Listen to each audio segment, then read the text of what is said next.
Born Edward Hetty Jr. on July 4, 1925, in Santa Paula, California, Eric Fleming's early years were defined by hardship and trauma. Growing up in an abusive home, he endured a violent childhood that forced him to run away at just 8 years old. Living on the streets of Los Angeles, he survived through grit and determination, taking odd jobs and learning to fend for himself. A terrible gun accident as a teenager left him with devastating facial injuries, leading to multiple reconstructive surgeries that changed not just his appearance, but his entire outlook on life. That painful ordeal became a turning point, transforming a lost boy into a man driven by discipline and purpose. Seeking a new direction, he enlisted in the U.S. Navy during World War II, where he served with distinction and found the structure and courage that would later define his career. The rise of a reluctant star. After returning from war, Fleming worked as a laborer at Paramount Studios, where fate intervened. His rugged good looks and quiet intensity caught the attention of casting directors, prompting him to study acting. By the 1950s, he was landing roles in television dramas and westerns, slowly building a name for himself. His breakthrough came in 1959 with Rawhide, the CBS western that would make him a household name.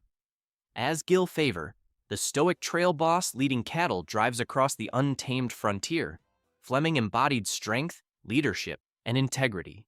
His commanding screen presence balanced perfectly with Clint Eastwood's fiery Rowdy Yates, creating one of TV's most memorable duos.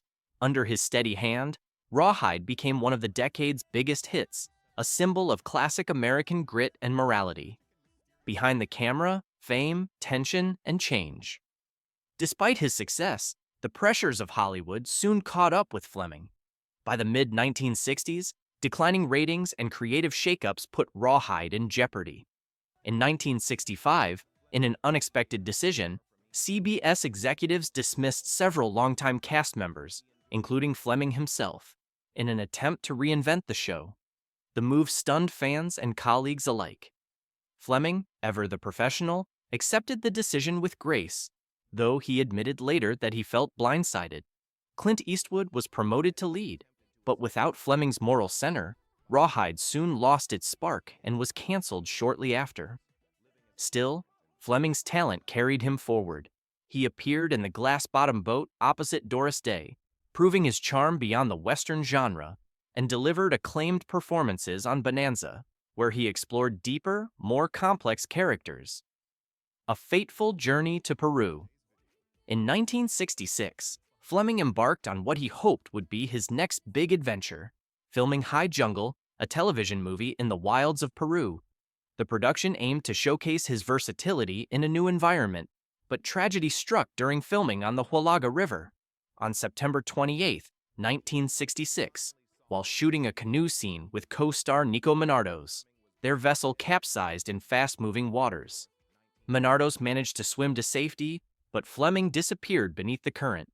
Days later, his body was recovered downstream, ending the life of a man who had fought so hard to overcome his past. He was only 41 years old. A legacy of strength and sacrifice.